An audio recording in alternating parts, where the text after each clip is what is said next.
قرآن ملا نبی کے صدقے میں، جہان ملا نبی کے صدقے میں، سانسیں ملی نبی کے صدقے میں، خوبصورتی ملی نبی کے صدقے میں، طہارت ملی نبی کے صدقے میں، نماز ملی نبی کے صدقے میں، روزہ ملا نبی کے صدقے میں، حج ملا نبی کے صدقے میں، چاہے افعال کا معاملہ ہو، اعمال کا معاملہ ہو، تو حضرات محترم دنیا و جہان کا معاملہ ہو، سب کچھ نبی کے صدقے میں ملا۔ تو ایک بات ذہن کے اندر پھر کر لو کہ ہمارے گھروں کے اندر بیٹیاں پیدا ہو رہی ہیں تب نبی کا صدقہ ہے، بیٹے پیدا ہو رہے ہیں تب نبی کا صدقہ ہے، بیٹے کی پیدائش ہو جائے تب خوشی سے کہہ دینا کہ یہ بھی نبی کا صدقہ ہے، اور گھروں کے اندر بیٹا پیدا ہو جائے تو دنیا والوں سے یہ کہہ دینا کہ یہ بھی نبی کا صدقہ ہے، اور جسے تم نے سچے دل سے نبی کا صدقہ مان لیا، میرا یقین یہ کہتا ہے کہ وہ بیٹا غدار نہیں ہوگا بلکہ والدین کا وفادار ہوگا۔ بات صحیح ہے کہ غلط ہے؟ اچھا رضا الدین بھائی جاگا ہوا میں ہوں، نیند تمہیں آ رہی ہے، وجہ کیا ہے بتاؤ تو صحیح۔ رات بھر میں نے تقریر کی اور رات بھر میں جاگا، اور اس کے بعد میں دن میں بھی آرام کرنے کے لیے نہیں ملا، لیکن سستی کا مظاہرہ آپ کر رہے ہیں، تھوڑا سا ٹیکیوں کو نیچے کرو تاکہ مجھے لگے کہ کچھ دیر برداشت کرو گے، اور ماشاءاللہ ملا جی نے تو باڈی بنا رکھی ہے، دیکھیں کتنی جاندار اور شاندار باڈی بن رہی ہے۔ اچھا تھوڑی دیر پہلے میں نے دیکھا تو مجھے پٹی کا احساس نہیں ہوا، باڈی دیکھنے کے بعد میں سوچ رہا تھا کہ پتہ نہیں اس عمر میں کثرت بھی تو ہو سکتی ہے، لیکن حضرات محترم اللہ تبارک و تعالیٰ ان کی ماؤں کو شفا عطا فرمائے اور حضرات انہیں مکمل صحت و سلامتی عطا فرمائے۔ خاندان کے اندر بڑے بوڑھے کا ہونا بھی بے پناہ ضروری ہے۔ آپ حضرات کہیں گے کہ بڑے بوڑھے کا ہونا بے پناہ ضروری کس لیے ہے، تو بتاؤ جب جوانوں کے گناہ حد سے زیادہ بڑھنے لگتے ہیں تو خدا کی قسم اگر ان کے اوپر آنے والی آفتیں رکتی ہیں تو بزرگوں کی دعاؤں کی وجہ سے رکتی ہے۔ جب تک گھر میں بزرگ موجود رہتا ہے اللہ کی رحمتیں بے تحاشا گھروں پر نازل ہوتی ہے، اور جب جوانوں کے حضرات گناہ حد سے زیادہ تجاوز کرنے لگتے ہیں تو حضرات جوانوں کے اوپر جو آفات آتی ہے یا تو وہ بچوں کی وجہ سے حضرات معاف ہوتی ہیں، بچتی ہے، بلا و آفات سے جوان محفوظ ہوتا ہے، یا بزرگوں کی دعاؤں کی وجہ سے جوان محفوظ ہوتے ہیں۔ یہ کمپلسری بات ہے، بالکل یقینی بات ہے، اس لیے خاندان کے اندر گھر کے اندر بزرگوں کا ہونا بھی بے پناہ ضروری ہے۔ والدین بزرگ ہے تو انہیں یہ مت سمجھو کہ حضرات یہ فضلہ ہے، یہ ناکارہ ہے، یہ بیکار ہے، بلکہ ان کو قیمتی سامان جانو، قیمتی سامان اللہ تبارک و تعالیٰ نے ان کی زبان کو وہ تاثیر عطا فرمائی ہے کہ اگر دعا کرنے رات کے سناٹے میں تو اللہ تبارک و تعالیٰ ان کی دعا کو مقبول فرما لیتا ہے۔ یہ پروردگار عالم کی عطا ہے عطا۔ اللہ ارشاد فرماتا ہے اگر تم چاہتے ہو کہ تمہیں دنیا کے اندر کامیابی ملے، کامیابی ملے، اگر تم چاہتے ہو کہ سرخروئی تمہیں حاصل ہو، اگر تم چاہتے ہو کہ دنیا کے اندر تمہیں عزت و وقار کی نظر سے دیکھا جائے تو اپنے بزرگوں کی قدر کرو، بزرگوں کی، اور بزرگوں میں خاص کر والدین کی قدر کرو۔ جتنا زیادہ والدین کی تم قدر کرتے چلے جاؤ گے اتنا ہی زیادہ اللہ تمہیں عزت و سرخروئی سے عطا کرتا چلا جائے گا۔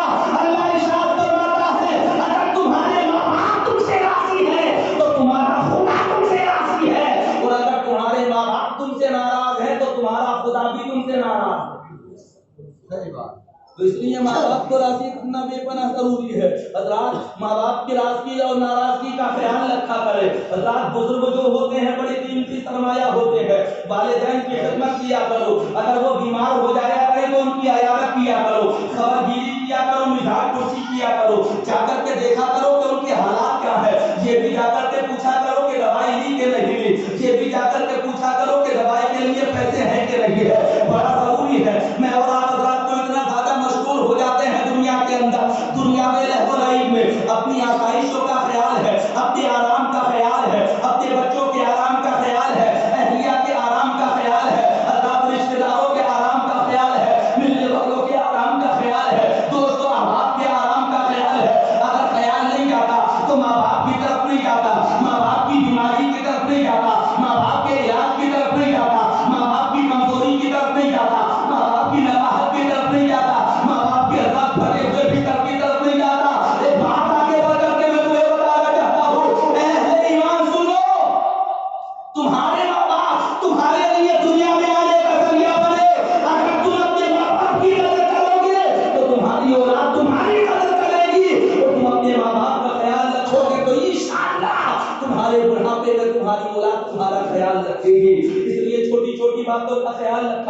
حضرات رہ گئی بچے کی پیدائش کا معاملہ، اللہ نے دوسرا بیٹا دیا ہے عمر محمد کو، اور بڑی دعاؤں کے بعد میں، بڑی منتوں کے بعد، بڑی سماجتوں کے بعد، اور ایک چیز اور بتاؤں، جو چیز بڑی دعاؤں کے بعد حاصل ہوتی ہے اس کی بڑی قدر ہوتی ہے، بڑی اہمیت ہوتی ہے اس کی، اور حضرات اس سے ایک دلی پیار ہوتا ہے، اس سے ایک دلی لگاؤ بھی ہوتا ہے، دلی جو جوڑ ہوتا ہے، کنیکشن ہوتا ہے، وہ بہت زیادہ مضبوط ہوتا ہے۔ جو بڑی منتوں، بڑی دعاؤں کے بعد میں بچہ ملے، یقینی طور پر اس سے بے پناہ پیار ہوگا، لیکن آئیے تاریخ اسلام اٹھا کر کے دیکھیں اور دین حنیف کی طرف تھوڑی دیر کے لیے چلے تو مجھے اور آپ حضرات کو پتا چلے گا کہ اللہ نے حضرت ابراہیم کو 90 سال کی عمر کے بعد میں حضرات بیٹا عطا فرمایا تھا جس کا نام تھا اسماعیل۔ ایسا بیٹا کہ حضرات اتنا خوبصورت بیٹا پہلے کسی نے دیکھا ہی نہیں تھا، پیشانی ایسی کہ چمکدار، نورانیت ایسی کہ لوگوں کا دل خود بخود اسماعیل کی طرف کھینچا چلا جاتا تھا، چہرے میں حضرات ایسی مقناطیسی قوت کہ جو دیکھے وہی فریفتہ ہو جائے حضرت اسماعیل پر، ایسی جاذبیت ان کے چہرے کے اندر کہ دیکھنے والے کہتے تھے کہ بچہ بڑا حسین ہے، بچے کے حسن کا کوئی جواب نہیں۔ میں نے کہا تھا اسماعیل تمہارے پاس اتنا حسن آ کیسے گیا، تمہارے پاس ایسا جمال آ کہاں سے گیا، تمہارے پاس اتنی خوبصورتی آ کہاں سے گئی، یہ تو بتاؤ۔ حضرت اسماعیل نے کہا تھا کہ میرا کمال نہیں ہے بلکہ میری پیشانی میں چمکنے والے نور مصطفیٰ کا کمال ہے، جس کی پیشانی میں نور مصطفیٰ آتا ہے اللہ اسے دنیا میں سب سے ممتاز فرما دیا کرتا ہے۔ حضرات اسماعیل کی پیشانی کے اندر تو نور مصطفیٰ جگمگا رہا تھا، اسماعیل حضرات محترم حد بلوغت کو بھی ابھی نہیں پہنچے ہیں، حضرات کم سنی ہے حضرت اسماعیل، اللہ کی بارگاہ سے فرمان آیا اے ابراہیم ہم نے جو تمہیں پیارا بیٹا عطا کیا تھا ہم چاہتے ہیں کہ ہماری راہ میں اسے تم قربان کرو۔ ایک بات بتاؤ 90 سال کی عمر کے بعد میں بیٹا ملا ہو اور اللہ کہہ رہا ہو کہ اس کی قربانی دو، حضرات یہ آزمائشیں ہوتی ہیں، آزمائش امتحانات ہوتے ہیں، امتحانات کبھی کبھی بچوں کی پیدائش کے بعد میں بچے کا انتقال ہو جاتا ہے تو میں اور آپ حضرات گھبرا جاتے ہیں اور اللہ کی بارگاہ میں گلے اور شکایتیں کرنے لگتے ہیں، کہنے لگتے ہیں مولا جب تو نے دیا تھا تو زندگی بھی دے دیتا، پروردگار عالم جب تو نے دیا تھا تو لمبی عمر بھی عطا فرما دیتا، مالک و مولا جب تو نے بیٹے جیسی عظیم دولت سے نوازا تھا تو کم سے کم ایسا تو کر دیتا میرے بیٹے کو تاکہ وہ بڑھاپے میں میرے لیے ایک مضبوط لاٹھی ثابت ہوگا۔ دعائیں کرتے ہیں والدین لیکن پھر بھی بیٹے کا انتقال ہو جاتا ہے حالت بچپن میں، گھر والے شکایتیں کرتے ہیں، کہتے ہیں اللہ کی بارگاہ میں فریاد و دعا کرنے کے بعد میں مولا جب تو نے دیا تھا تو لمبی عمر عطا فرما دیتا، جب تو نے بیٹا عطا فرمایا تھا تو پروردگار عالم کم سے کم ایسا کر دیتا کہ بڑھاپے کی حالت میں اسے حالت جوانی میں